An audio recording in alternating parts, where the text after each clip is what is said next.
कृषक सम्मेलन कार्यक्रम का आयोजन किया गया, जहां किसानों के हित पर केंद्रित सम्मेलन में जहां केंद्रीय मंत्री अमित शाह कार्यक्रम में मौजूद हैं, मुख्यमंत्री भी मौजूद हैं, साथ में क्षेत्र के दूसरे नेता भी वहां पहुंचे हुए हैं। रीवा में सहकारिता और कृषक सम्मेलन के इस कार्यक्रम में उपस्थित हम सबके आदरणीय हमारे लोकप्रिय गृह मंत्री आदरणीय अमित शाह जी, हमारे लोकप्रिय मुख्यमंत्री मोहन यादव जी, आपके विंद के लोकप्रिय हमारे उप मुख्यमंत्री राजेंद्र शुक्ल जी, प्रभारी मंत्री हमारे प्रहलाद पटेल जी, हमारे प्रभारी महेंद्र सिंह जी सहित हमारे सभी सांसद, विधायक और जनप्रतिनिधि। आज भाई और बहनों, ये बड़े सौभाग्य की बात है कि आज का दिन यहाँ सहकारिता और कृषक सम्मेलन हमारे कवि हृदय और राष्ट्र नायक अटल जी की जन्म जयंती पे हो रहा है। विंध्य की ये पावन धरा, यह विशाल कार्यक्रम जिसमें हमारे यशस्वी गृह मंत्री आज आए हैं, यह विंध्य की पावन धरती अटल जी की विचारधारा, राजभक्ति और सुशासन की साक्षी रही। यहाँ की माटी में आज भी उनके विचारों की गंध है और शब्दों की ऊर्जा और उनके सपनों की चेतना विद्यमान है। मैं आदरणीय मोहन यादव जी और को इस बात के लिए धन्यवाद देना चाहूंगा कि नरेंद्र मोदी जी के सानिध्य में सरकार की कृषि को लाभ और पर्यावरण के अनुकूल बनाने के लिए आप कई नवाचार कर रहे हैं। अमित शाह जी द्वारा प्राकृतिक खेती और प्रकल्प का उद्घाटन एक ऐसा ही प्रयास है जो किसानों को नई दिशा और नई सोच और नई संभावना की तरफ ले जाएगा। प्राकृतिक खेती को बढ़ावा देने के लिए केंद्र सरकार राष्ट्रीय प्राकृतिक खेती मिशन चला रहा है, जो हमारे सहकारिता मंत्री और गृह मंत्री आदरणीय अमित शाह जी के नेतृत्व में चल रहा है। आइए हम सब मिलके उस प्राकृतिक खेती को आगे बढ़ाएं जिसकी कल्पना हमारे देश के प्रधानमंत्री मोदी जी करते हैं। आने वाले समय में किसान भी समृद्ध हो, हम भी स्वस्थ रहे और अटल जी के सपनों को हम साकार करें। और इसलिए आज हमारे सबके प्रिय अमित शाह जी हमारे बीच में हैं। मध्य प्रदेश भारतीय जनता पार्टी का अध्यक्ष होने के नाते मध्य प्रदेश में इस पावन प्रकल्प के लिए आपके यहाँ आने का आपका धन्यवाद करता हूँ। उप मुख्यमंत्री राजेंद्र शुक्ल जी सहित पूरी टीम को इस सुंदर प्रकल्प के लिए बधाई देता हूँ और उम्मीद करता हूँ कि यह अलग प्रदेश के पूरे हिस्से में जाएगी। मैं अपनी बात समाप्त करने की इजाजत चाहूंगा। धन्यवाद। अब विनम्र आग्रह स्वीकार करें मध्य प्रदेश के मुख्यमंत्री माननीय डॉक्टर मोहन यादव जी।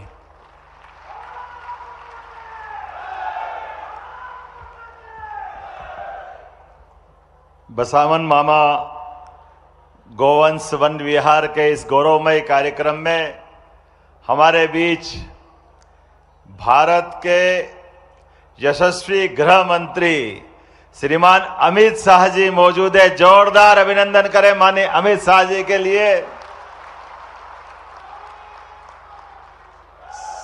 सच में हमारे बीच हमारे नेता मौजूद हैं और उनके प्रत्येक काम के मामले में कैसी कैसी रुचि है, कई मामलों में मुझे भी और नई जानकारी आती रहती। आज जब यहाँ गौशाला का भ्रमण कर रहे हैं और भाई साहब ने कहा कि वो स्वयं 35 साल पहले जैविक खेती का अपना प्रयोग करके सफलतापूर्वक अपना कॉन्फिडेंस भी के साथ इस बड़े प्रोजेक्ट के मन में जैसा हमारा सबका भाव है, जोरदार अभिनंदन करें। सच में आज उनका ये रूप मुझे देखकर आनंद आ गया। माननीय उप मुख्यमंत्री राजेंद्र शुक्ला जी जिनके प्रयास से ये शासकीय गौशाला प्रारंभ हुई, ये नया प्रकल्प प्रारंभ हुआ। इस अवसर पर माननीय हमारे प्रदेश के अध्यक्ष श्रीमान हेमंत खंडेलवाल जी हमारे बीच, हेमंत जी भी लगातार ऐसे गौशाला और बहुत सारे काम जैविक खेती के करते हैं। उनका भी विविध रूप है, बहुरंगी, उनकी अपनी उनके व्यवस्थाओं के आधार पर स्कूल का, गौशालाओं का, दूध उत्पादन का, फूड पार्क का, एग्रीकल्चर सेक्टर में काफी रुचि रखते हैं हेमंत जी, माननीय डॉक्टर महेंद्र सिंह जी हमारे प्रभारी और सारे जनप्रतिनिधि, जोरदार अभिनंदन कर दे। समय की कमी है, मैं ज्यादा न बोलते हुए माननीय गृह मंत्री जी को बुलाऊंगा, उसके पहले 2-3 मिनट में अपनी बात खत्म करूंगा। हमारा सबका माननीय प्रधानमंत्री श्रीमान नरेंद्र मोदी जी का जोरदार अभिनंदन करें, जिनके आशीर्वाद के बाद हमारे अपने सरकार के गठन के साथ हमारे माननीय गृह मंत्री जी, माननीय प्रधानमंत्री जी लगातार नवाचार को, अच्छे कामों को प्रोत्साहन दे रहे हैं। और खासकर ये बताना चाहूंगा, हमारे प्रदेश के अंदर किसानों की आय बढ़ाने के लिए, दूध का उत्पादन बढ़ाने के लिए भी बनासकांठा से नेशनल डेयरी डेवलपमेंट बोर्ड, और आप सहकारिता मंत्री भी हैं, इस नाते से किसानों की आय खेती की फसल से तो बढ़ना ही चाहिए, लेकिन दूध उत्पादन भी बढ़े, और दूध उत्पादन के आधार पर घर घर व्यक्ति के जीवन में सुख समृद्धि आए। इसलिए दूध और दुधारू पशु, देसी पशु, जिनके आधार पर हमारे गोवंश से हमारी खेती का भी रकबा सुधरे, खेती की आय भी बढ़े, ऐसे उद्देश्य के लिए हमारी सरकार ने नेशनल डेयरी डेवलपमेंट बोर्ड के माध्यम से एमओयू किया, और दूध उत्पादन में भी पशु जिनका दूध ज्यादा उत्पादन होता है, ऐसे कई काम बढ़ा रहे हैं। जब हम गौशाला बढ़ा रहे हैं तो घर घर गोपाल, जिनके घर गाय वो गोपाल, इसलिए गोपाल कृष्ण भगवान की हमने प्रयास किया कि गौशालाओं के अलावा घर घर दूध का उत्पादन बढ़ाना चाहिए, उनको अपनी दूध की सही दाम मिलना चाहिए, और उन्नत पशुओं की नस्ल घर घर पहुंचना चाहिए। इसलिए आपने कहा था पिछली बार 2024 दिसंबर में कि अभी राज्य में 9% दूध का उत्पादन होता देश के आधार पर, आपके आशीर्वाद से 5 साल में इसको 20% तक ले जाएंगे, 20% तक। जोरदार अभिनंदन करें, ये बड़ा संकल्प है, लेकिन आपके आशीर्वाद से पूरा होने वाला है। 1 साल के अंदर, पिछले साल तक राज्य में हम 9000 लीटर दूध का उत्पादन करवा रहे थे, लेकिन अभी अभी आंकड़ा आया है पशुपालन विभाग के द्वारा, अभी हमने 12000 लीटर दूध का प्रति दुग्ध संघ, हमारे पास ये आंकड़ा आया है। 25% खरीदने के आधार पर बढ़ा है, लेकिन इसको 20% तक ले जाना है। और ये निराश्रित गौ माताएं, जिनमें 33 करोड़ देवी देवता का वास होता है, ये दर दर क्यों भटके? वास्तव में इसका सारा प्रबंधन करने के लिए हमने नगरीय निकायों में, नगर पालिका, नगर निगम, नगर पंचायत, प्रत्येक गौशाला को 20 रुपया प्रति गौमाता के बजाय 40 रुपया प्रति गौमाता करने का निर्णय किया है। ऐसे कई और निर्णय मैं बता सकता हूं, लेकिन आज समय की कमी है। आज तो मन आनंद से भरा हुआ है। अटल बिहारी वाजपेयी जी की जयंती है, जोरदार अभिनंदन करें अटल बिहारी वाजपेयी जी के लिए, जिनके कारण मध्य प्रदेश को गौरव हुआ, दुनिया का सबसे बड़ा लोकतंत्र गौरवान्वित हुआ, और हमारी जनसंघ से लेकर भारतीय जनता पार्टी की यात्रा विश्व की सबसे बड़ी पार्टी माननीय अमित जी के नेतृत्व में आपके अध्यक्षीय कार्यकाल में हुई थी। तो मैं आज आपको केवल राज्य के 2 हिस्से, एक ग्वालियर में अटल जी के जन्म स्थान पर 2 लाख करोड़ से ज्यादा के अलग अलग प्रकार के उद्योग धंधों का भूमि पूजन किया, और युवाओं को रोजगार दिलाने के लिए, गरीबों की जिंदगी बेहतर करने के लिए, किसान और महिला की जिंदगी बेहतर करने के लिए एक बड़े प्रोजेक्ट का वहां आपने शुभारंभ किया, और यह गौशाला के अंदर हमको प्रोत्साहन देने आए। जोरदार अभिनंदन करें। मध्य प्रदेश की धरती पर मैं आपका स्वागत करता हूं, अभिनंदन करता हूं, और लगातार आपका ये मार्गदर्शन मिलता रहेगा। इसी उम्मीद के साथ आपका लिए हमारे पास तो एक और बड़ा प्रोजेक्ट है। अगला वर्ष हमारा किसान कल्याण वर्ष है, कृषि उत्सव वर्ष के रूप में मनाने वाले हैं। माननीय भाई साहब, आपके मार्गदर्शन में मध्य प्रदेश सरकार अपने राज्य के किसानों की बेहतरी के लिए और बड़ा संकल्प करने वाली है। पुनः आपका वंदन, अभिनंदन। बोलिए भारत माता की।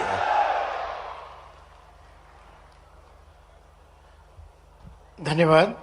अब एक वीडियो फिल्म का प्रदर्शन होगा, जिसका मूल विषय है बसामन मामा गौवंश वन्य विहार एवं प्राकृतिक खेती।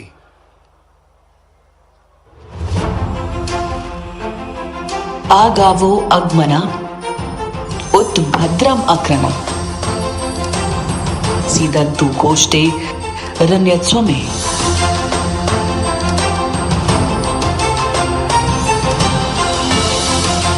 हे गौ माताओं, आप सुखपूर्वक गौशालाओं में निवास करें और अपने अस्तित्व से हमारी समाज, हमारी कृषि और हमारे जीवन को समृद्धि प्रदान करें।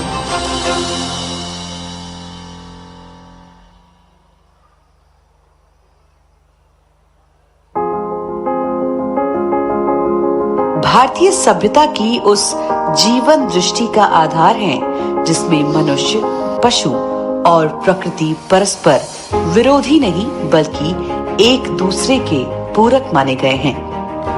पौराणिक परंपरा से लेकर लोक आस्था तक भारत की चेतना में ये विश्वास सदैव स्पष्ट रहा है कि गौ संरक्षण और वन संरक्षण के बिना समाज का संतुलित, समरस और दीर्घकालिक विकास संभव नहीं है। आज जब निराश्रित गौवंश की बढ़ती संख्या, कृषि संकट, मिट्टी की घटती उर्वरता और पर्यावरणीय असंतुलन एक साथ हमारे सामने उपस्थित है, ये विचार पहले से कहीं अधिक प्रासंगिक हो जाता है। केवल रीवा जिले में ही अनुमानतः 1 लाख से अधिक गौवंश निराश्रित अवस्था में पाए जाते हैं। इन्हीं चुनौतियों को स्वीकार करते हुए मध्य प्रदेश के जिला रीवा के ग्राम पुरवा में भगवान बसामन मामा की पुण्य भूमि पर बसामन मामा गौवंश वन्य विहार की स्थापना की गई। ये परियोजना माननीय प्रधानमंत्री श्री नरेंद्र मोदी जी की गौवंश संरक्षण और प्राकृतिक खेती की अवधारणा पर आधारित है। नेचुरल फार्मिंग भारत का अपना स्वदेशी विचार है। ये हमने कहीं से इंपोर्ट नहीं किया है, यानी हमारी ट्रेडिशन से जन्मा है। हमारे पूर्वजों ने तपस्या करके इसको तैयार किया है और ये हमारे पर्यावरण के अनुकूल है। और माननीय गृह मंत्री श्री अमित शाह जी द्वारा प्रतिपादित आत्मनिर्भर भारत और प्राकृतिक खेती की सोच को व्यवहारिक धरातल पर साकार करती है। मैंने तो तय किया है मेरे बाकी का जीवन वेद, उपनिषद और प्राकृतिक खेती के लिए खर्च करूं। ये प्राकृतिक खेती ये इस प्रकार का एक वैज्ञानिक प्रयोग है जो कई प्रकार के फायदे। माननीय मुख्यमंत्री डॉक्टर मोहन यादव जी के नेतृत्व में मध्य प्रदेश शासन की स्पष्ट गौ संवर्धन नीति, दृढ़ प्रशासनिक इच्छा शक्ति, हमने एक योजना बनाई कि एक 5000 से बड़ी गौशालाएं जो चलाएंगे उनके लिए भी प्रति गौमाता 40 रुपया और 125 एकड़ जमीन तक भी हम निःशुल्क देंगे ताकि बड़ी गौशाला भी बहुत आराम से चले और गौशालाओं के माध्यम से दूध उत्पादन भी करो, गोमूत्र भी, और गोमूत्र के बहुत सारे अर्क से लेकर बहुत सारी चीजें बनती है। और माननीय उप मुख्यमंत्री श्री राजेंद्र शुक्ला जी के अटूट संकल्प एवं जन भागीदारी के माध्यम से आज ये गौवंश वन्य विहार साकार रूप में हमारे सामने खड़ा है। बसामन मामा गौवंश वन विहार इस समस्या को ध्यान में रख के बनाई गई। सड़कों में बैठी हुई गौमाताएं दुर्घटना का शिकार होती हैं। ये परिस्थितियां बहुत ही चिंताजनक थी। ये एक बड़ी समस्या थी। ये वेद, पुराण, उपनिषद हर जगह गौ माता के महिमा का बखान किया गया है। कोई भी संत और महात्मा जब अपना प्रवचन करते हैं तो गौ माता की महिमा का बखान करते हैं।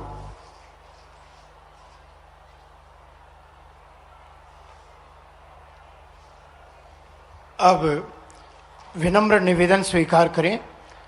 हमारे आज के कार्यक्रम के मुख्य अतिथि माननीय अमित शाह जी से हमारा विनम्र आग्रह है कि वे 2 ऐसे प्रगतिशील कृषकों को जिन्होंने प्राकृतिक तरीके से खेती कर कुछ नए अध्याय जुड़े हैं, श्री विवेक सिंह भदौरिया, पिता श्री राज ललन सिंह, दुबहा सिरमौर, कृषि विकास एवं किसान कल्याण विभाग रीवा, जिनका रकबा 2 एकड़ प्राकृतिक फसल गेहूं एवं सब्जी उत्पादन संकल्प पत्र माननीय गृह मंत्री महोदय के हाथों से जोरदार तालियां बजाकर अभिनंदन करें।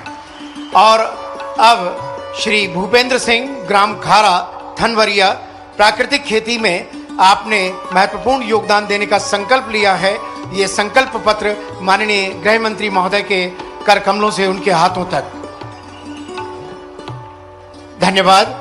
और अब वो समय आ गया है जब हम अपने उस व्यक्तित्व को सुनने के लिए तैयार हो जाएं। जोरदार तालियों के साथ अभिनंदन करें आदरणीय श्री अमित शाह जी का।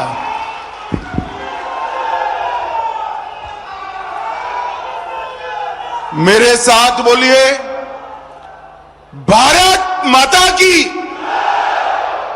अरे भाई, विंध्य की धरती पर ऐसी आवाज क्यों है? दोनों हाथ उठाकर प्राकृतिक खेती और गौ संवर्धन के हमारे संकल्प को दृढ़ीभूत कर प्रचंड आवाज से बोलना है। दोनों हाथ उठाइए जरा, संकल्प की मुट्ठी भींचिए और प्रचंड आवाज से बोलिए, भारत माता की। मंच पर उपस्थित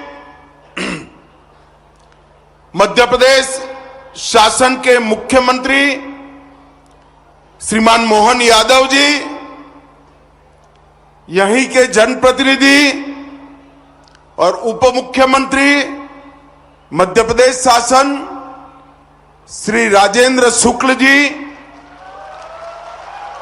हमारे प्रदेश अध्यक्ष महोदय श्रीमान हेमंत खंडेलवाल जी, मेरे मित्र और पंचायत ग्रामीण विकास मंत्री मध्य प्रदेश श्री प्रहलाद पटेल जी, श्री एदल सिंह कंसाना जी, कृषि विकास मंत्री मध्य प्रदेश श्री लखन पटेल जी, पशुपालन और डेयरी मंत्री मध्य प्रदेश, यहां के लोकप्रिय सांसद जनार्दन मिश्र जी, उपस्थित सभी विधायकगण और हमारे भाजपा के प्रदेश संगठन के प्रभारी श्रीमान महेंद्र सिंह जी, और आज यहां पर आए हुए प्यारे भाइयों बहनों माताओं, आप सभी को मेरा प्रणाम, राम राम। सबसे पहले आज भारत रत्न श्रीमान अटल बिहारी वाजपेयी जी की जन्म जयंती है। ये रीवा क्षेत्र अटल जी के बहुत प्रिय क्षेत्रों में से रीवा क्षेत्र हुआ करता था। और मुझे बताया कि जब वो प्रधानमंत्री बने तब इनके जो वाहन चालक थे वो यही के वीर बहादुर सिंह जी थे। तब अटल जी वघेली बोली में ही वीर बहादुर सिंह के साथ बात करते थे। और मित्रों, अटल जी ने न केवल भारतीय जनता पार्टी, पूरे देश के सार्वजनिक जीवन में शुचिता को बड़ा महत्व दिया, पारदर्शिता को बड़ा महत्व दिया। और अटल जी अपने जीवन के कार्यकाल के अपने कर्मों के कारण एक ऐसे नेता की श्रेणी में आ गए जिन्होंने जो बोला वो कर दिखाया। बहुत कम लोग ऐसे हैं जिनका वक्तव्य और जीवन दोनों एक समान होते हैं। सम्माननीय अटल जी उसी श्रेणी के राजनेता रहे। मैं मनपूर्वक अटल जी को श्रद्धांजलि देकर मेरी बात की शुरुआत करना चाहता हूं। आज ये मध्य प्रदेश का रीवा क्षेत्र सहन एक विकसित क्षेत्र में बढ़ रहा है। आज एशिया का सबसे बड़ा सोलर प्लांट हमारे रीवा में है। रीवा से प्रयागराज हो या जबलपुर, बहुत अच्छी 4 मार्गीय सड़कों का विकास हुआ है। और अभी मैंने उतरते वक्त मोहन जी को पूछा कि भैया देर हो जाएगी तो उड़ पाएंगे क्या? तो मोहन जी ने कहा रीवा का एयरपोर्ट अब 24 घंटे विमान लेकर दिल्ली जा सकता है। अनेक चीजें हैं जो बताने लायक है, मगर समय हमें परमिट नहीं करता है। मित्रों, आज मुझे उप मुख्यमंत्री साहब मिलने आए थे। उन्होंने कहा था हमारे रीवा में बसामन मामा गौवंश विहार बन रहा है, एक देखने जैसा प्रकल्प है। मैंने उनको बताया था कि मैं जब भी मध्य प्रदेश आऊंगा जरूर रीवा आकर बसावन मामा गौवंश प्रोजेक्ट को देखूंगा। और आज मैं जाकर देख कर आया, एक बहुत अच्छा निदर्शन प्रयोग जो कई सारे किसान का काम करने वाले, गौ पालन का काम करने वाले हमारे अच्छे किसान हैं, उनको आगे मार्गदर्शन कर सकता है। ऐसा एक बहुत अच्छा प्रकल्प यहां बनाया गया है। यहां गौशाला भी है और गौशाला के साथ साथ गाय के गोबर से निर्मित प्राकृतिक खेती की पूरी श्रृंखला और 5 स्तरीय खेती, जो सब्जी भी उगाती है, बेले भी देती है, पपीते जैसे मध्यम कद के फल भी देती है, बीच में चने और छोटे क्रॉप भी होते हैं, दलहन भी होती है और ऊपर फलदार वृक्ष भी होते हैं। 1 एकड़ के अंदर 1.25 लाख रुपए से ज्यादा इनकम देने वाला ये प्रयोग निश्चित रूप से छोटे किसानों के लिए बड़ा आशीर्वाद रूप होने वाला है। इसका आधा भी अगर रीवा के प्रगतिशील किसान अपने खेत में कर ले और एक का देखकर दूसरे, दूसरे से देखकर तीसरे, तीसरे से देखकर चौथे किसान तक ये ट्रांसफॉर्म हो जाए, तो रीवा की कृषि आय 2.5 गुना बढ़ने की क्षमता रखती है। ये बहुत अच्छा प्रकल्प है। किसानों को यहां लाकर इसका निदर्शन, प्रगतिशील किसानों को लाकर इसके निदर्शन का प्रयोग करना चाहिए। यहां पर प्राकृतिक खेती करने वाले 2 किसानों का सम्मान किया गया। मित्रों, प्राकृतिक खेती एक ऐसा हमारा परंपरागत प्रयोग है जिसको हम भूल गए। एक ही देसी गाय से 21 एकड़ खेत में खाद के और पेस्टिसाइड्स के उपयोग के बगैर प्राकृतिक खेती होती है। किसान को जगत का ताज कहते हैं, क्योंकि किसान की मेहनत से जो अनाज उत्पन्न होता है वो पूरी दुनिया का, देश का पेट भरने का काम करता है। मगर आप मुझे बताइए भाई, हमें अधिकार है कि वो ही अनाज को जहर से भरकर हम लोगों को खिलाएं। ढेर सारे रोगों के मूल में जाते हैं, चाहे बीपी हो, चाहे डायबिटीज हो, चाहे थायराइड हो, अनेक प्रकार की बीमारियां अनाज में मिश्रित एक केमिकल फर्टिलाइजर से होती है। अब किसान कहेगा मेरी आय का क्या होगा? मगर प्राकृतिक खेती एक ऐसा प्रयोग है जो गौ माता के गोबर और मूत्र के उपयोग से, छोटी छोटी प्राकृतिक चीजों की मिलावट से एक ऐसी व्यवस्था बनती है जो किसान की आय को भी कम नहीं करने देती और उनकी उपज शुद्ध होती है। किसान की आय बढ़ेगी, पानी का बचाव होगा और कई प्रकार के रोगों से अनाज खाने वाले लोगों की मुक्ति होगी। और ये एक्सपेरिमेंट अब छोटा मोटा नहीं है। देश के 40 लाख किसान प्राकृतिक खेती को अपना चुके हैं और ये सिद्ध हो चुका है। मैंने मेरे खुद के खेत में इसका एक्सपेरिमेंट किया है। इससे उत्पादन कम नहीं होता है, उत्पादन बढ़ता है। और मित्रों, जब प्राकृतिक खेती बढ़ने लगी तो विश्वास का संकट आया कि प्राकृतिक खेती का सर्टिफिकेशन कौन सा, ये प्राकृतिक अनाज, ऑर्गेनिक अनाज, इसका सर्टिफिकेशन कौन करेगा?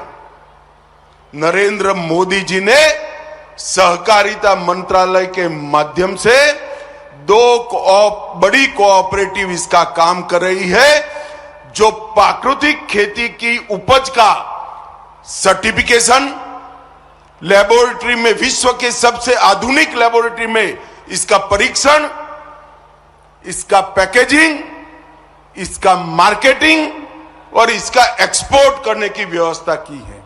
और आने वाले दिनों में देश भर में 400 से ज्यादा प्रयोगशालाएं किसान को सर्टिफिकेट देगी कि इसका खेत भी प्राकृतिक है और इसकी उपज भी प्राकृतिक है, जो किसान की आय को लगभग 1.5 गुना बढ़ाएगी। दुनिया भर में बहुत बड़ा बाजार है प्राकृतिक खेती का। पूरी दुनिया मान चुकी है कि ऑर्गेनिक अनाज खाने से, ऑर्गेनिक खाना खाने से स्वास्थ्य अच्छा रहता है। और दुनिया के बाजार में हमारे किसान का ऑर्गेनिक प्रोडक्ट अच्छे से पहुंच पाए, इसके लिए सर्टिफिकेशन चाहिए, साइंटिफिक टेस्टिंग चाहिए, पैकेजिंग आकर्षक चाहिए और मार्केटिंग की व्यवस्था चाहिए। तो भूमि परीक्षण से सर्टिफिकेशन देना, उपज का लेबोरेटरी में टेस्ट करके सत्यापन करना और आकर्षक पैकेजिंग और मार्केटिंग और एक्सपोर्ट के माध्यम से किसान की आय बढ़ाने के लिए हम आगे बढ़ रहे हैं। ऐसे छोटे छोटे लाखों निदर्शन फार्म इस मुहिम को आगे बढ़ाते हैं। हम जिस धरती को अपनी मां कहते हैं, इसको सीमेंट कंक्रीट जैसा बना देना कोई बेटे बेटी को शोभा नहीं देता। इसके प्राकृतिक तत्व को, इसके प्राकृतिक गुण को हमें संभाल कर रखना चाहिए। आज यहां पर 2 एक्सपेरिमेंट हुए हैं, निदर्शन फार्म भी बने हैं। मैं आशा करता हूं कि निदर्शन फार्म रीवा क्षेत्र के हजारों लाखों किसानों के लिए आने वाले दिन में मार्गदर्शन भी करेंगे, पथ प्रदर्शक भी बनेंगे। मित्रों, आज इन निदर्शन फार्म का नाम बसावन मामा के नाम से रखा है, जिन्होंने प्रकृति के लिए अपने प्राण दिए, पीपल के वृक्ष को बचाने के लिए पूरा जीवन खर्च किया। मैं आज हम सभी को, जो मंच पर बैठे हैं और सामने बैठे हैं, क्या हम तय कर सकते हैं कि हमारे गांव में यहां से जाकर अगली बारिश की मौसम में कम से कम 5 पीपल के वृक्ष बोकर बसावन मामा को हम श्रद्धांजलि देंगे? क्या पीपल के वृक्ष से प्रकृति की अनेक प्रकार से सेवा होती है। बोने वाले से 4 गुना आयुष्य वो वृक्ष का होता है। एक रूप से आपके जाने के बाद भी वो पीपल का वृक्ष आपको जिंदा रखेगा। और सबसे ज्यादा ऑक्सीजन का उत्सर्जन करने वाला कोई वृक्ष है तो ये पीपल का वृक्ष होते हैं। और ये पुण्य कार्य भी है। भगवान श्री कृष्ण ने गीता में गाया है कि वृक्षों में मैं पीपल हूं, तो स्वयं विष्णु का वास जिसमें है वो पीपल का वृक्ष होता है। इसको कोई काटता भी नहीं है। एक लिए बोल दीजिए, अपने सर से बड़ा कर दीजिए। वो 200-300 साल तक धरती मां की, लोगों की और प्रकृति की सेवा करता रहेगा। हम सब आज बसावन मामा को श्रद्धांजलि देने के लिए 5 पीपल के वृक्ष बोकर अपने सर से बड़ा करने का संकल्प कर जाए। और ये जो निदर्शन फार्म बना है वो गौ सेवा करने वालों के लिए, पशुपालकों के लिए और प्रकृति की सेवा कर प्राकृतिक खेती की ओर जाकर समृद्ध बनने वाले किसानों के लिए पथ प्रदर्शक बनता रहे, यही मेरी अभ्यर्थना है। भारत माता की जय, वंदे मातरम।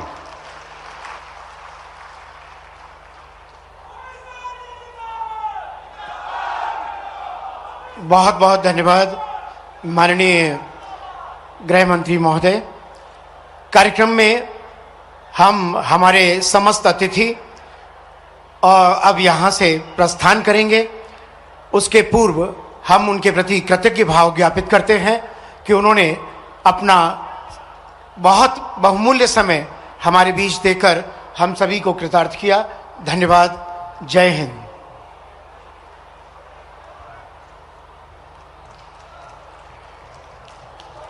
हाथ ऊपर उठाकर कहिए, भारत माता की, भारत माता की, वंदे वंदे। धन्यवाद आप सभी को एक बार पुनः।